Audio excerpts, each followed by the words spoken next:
Hi, kindergarten. I hope you're having a wonderful Wednesday today and you're ready to get started with some math. So for our number talk today, we're going to be working on subitizing using domino cards. So let's take a look at those. Okay, here I have 2 domino cards, and what I want you to do is take a minute and look and see what number is this showing you in all. This is showing us 3 plus 2 equals, how many total dots do you see? 3 plus 2 equals 5.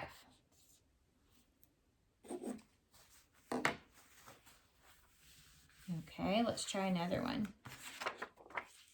How about now? What do we see now?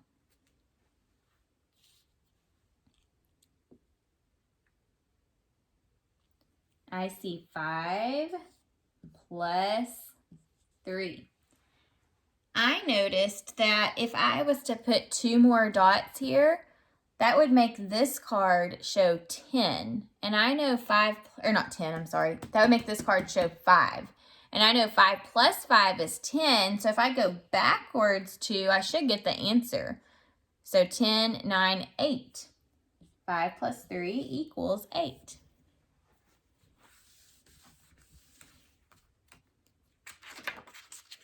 Okay, now what do we have? 1 plus, how many? 3. What does 1 plus 3 equal? Well, I know if I move this dot here and put this dot on this card, that would be a total of 4. 1 plus 3 equals 4. Let's do one more.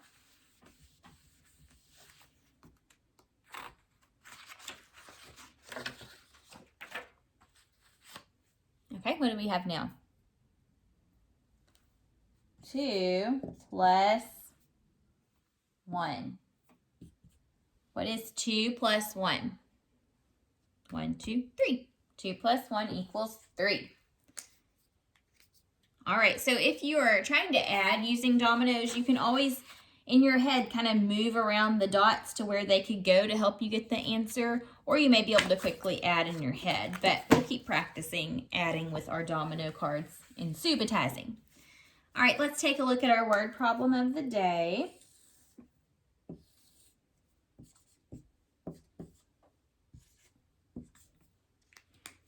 Here it is.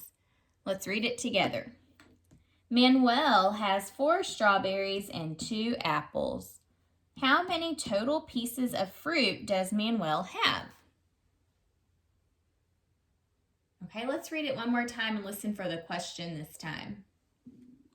Manuel has 4 strawberries and 2 apples. How many total pieces of fruit does Manuel have? What's the question in that word problem? How many total pieces of fruit does Manuel have? See, it ends with a question mark. So we're looking to see how many pieces of fruit he has in all, basically. Total just means in all. Okay, let's go back now and listen for anything that talks about fruit in this word problem. Manuel has 4 strawberries and 2 apples. Did you hear anything important? Well, 4 strawberries. Strawberries are a fruit.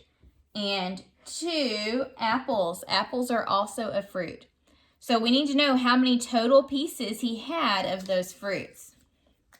Let's move on to planning out what we're going to do. Okay, so if Manuel has 4 strawberries and he has 2 apples and we want to know the total number of fruit, we're going to need to combine them together, right? We need to put them together. When we join together, is that adding or subtracting? If we're putting them together, that's adding. So we're going to be adding 4 plus 2 to solve and find out how many total pieces of fruit Manuel has. So what I want you to do right now is press pause on your video and see if you can solve this problem on your own, and then we'll check it together. Okay, so I'm going to solved my problem the first time using counter bears. So there were 4 strawberries, and I'll just use red bears for strawberries. 1, 2, 3, 4. So here are my 4 strawberries. And then there were 2 apples. 1, 2. We want to know how many total pieces of fruit Manuel had. So to find total, we've got to combine them together or add. So let's see, how many are there total? Count with me. 1, 2, 3, 4, 5, 6. So there were 6 total pieces. Now let's check our problem using a different strategy. This time I'll draw a picture. Okay, so there were 4 strawberries. 1, 2, 3, 4. And I'm going to put an S. Why am I going to put an S in these? Because strawberry starts with the letter S. And then I'm going to do 2 apples. What would be a good letter to represent apples? A, because apples starts with A. All right, now that we've drawn our picture showing our strawberries and apples, we need to find the total number of pieces or count them all together. Ready? 1, 2, 3, 4, 5, 6. So again, there are 6 pieces. We checked it 2 different times and got the same answer 2 different ways. So we know 4 plus 2 equals 6. And now we can also answer the question, how many total pieces of fruit does Manuel have? He has 6 total pieces. All right, we're going to look some more today at creating picture graphs or real object graphs, collecting data, and analyzing our graphs. So let's work on collecting some data first. I could collect data about favorite dessert. And you could do this at your house too. You could ask several people about a certain topic and make a chart about however they answer and then create your graph that way. In fact, you probably should do this at home to help you get some practice. If you were at school in person, you would be practicing collecting data in class. So practice doing this at home. It doesn't have to be about favorite desserts. You could ask your family, what is your favorite color? Or what is your favorite type of animal? Or what is your favorite food? And give them some choices. When we do this, we're collecting data when we survey people and ask them a question. So my question is going to be about favorite dessert. And their choices are going to be cake, ice cream,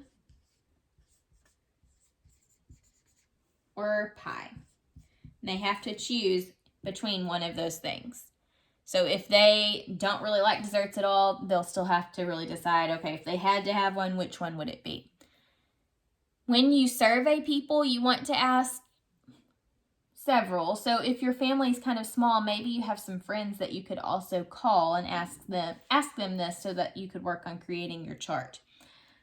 Okay, I'm going to do tallies, and obviously I'm here by myself, so I'm just going to pretend I'm asking my class.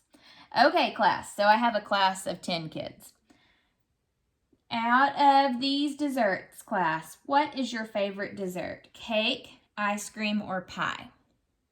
If your favorite dessert is cake, raise your hand. All right, I see 1, 2, 3, 4, 5 kids like cake. Okay, so I'm going to make 5 tally marks. 1, 2, 3, 4, 5 closes the gate. Okay, everybody, out of these desserts, cake, ice cream, and pie, who likes ice cream the best? Whose favorite dessert is ice cream? Raise your hand. 1, 2, 3, 4. Okay, 4 people like ice cream as their favorite. 1, 2, 3, 4. Okay, raise your hand if pie is your favorite dessert. Oh, just 1 person, so 1 tally mark for pie. Okay, I have asked my class and surveyed them about their favorite dessert. And then I collected data when I asked them to raise their hand, and I made a chart based off of what they voted for. So I've collected my data and made my tally chart now. And now I'm going to make a picture graph. Okay, so here's some paper. I made my tally chart going this direction. I'm going to make my picture graph going the other direction just so you can see it can work either way. It doesn't matter if it's an up and down vertical graph or a side to side horizontal graph. It still will represent the same data. So I need to make room and make sure I put my title of my graph. Remember, it's favorite desserts.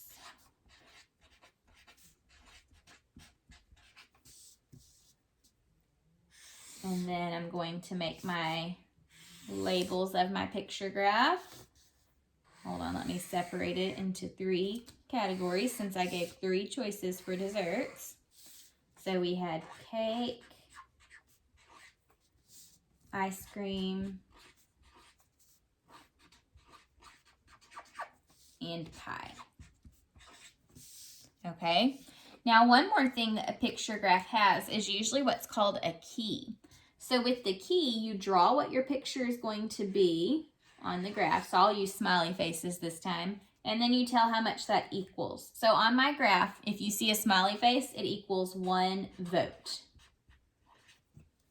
So there's my key for my graph. A smiley face equals 1 vote.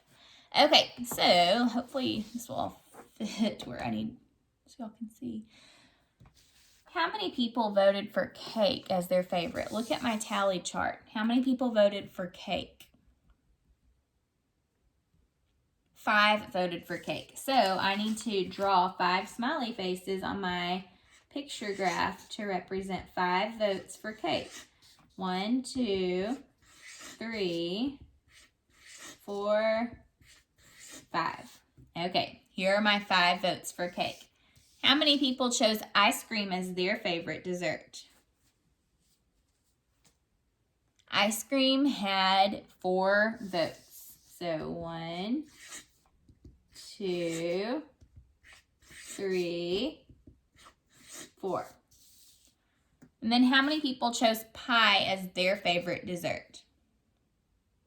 Just 1. So we'll do 1 smiley face on our picture graph.